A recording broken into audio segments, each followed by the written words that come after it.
Inihayag ni US President Donald Trump ang intensyong bawiin ang offshore drilling ban na ipinatupad ni President Joe Biden. Nangako siyang ibababa ang presyo ng enerhiya sa pamamagitan ng mas maluwag na regulasyon.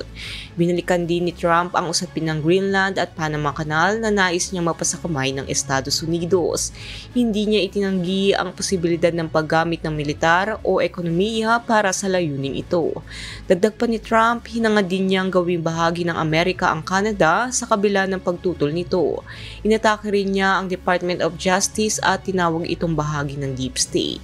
Pinuri naman nito ang desisyon ni Florida Federal Judge Aileen Cannon na harangin ang ulat ng Special Counsel na si Jack Smith tungkol sa classified documents case.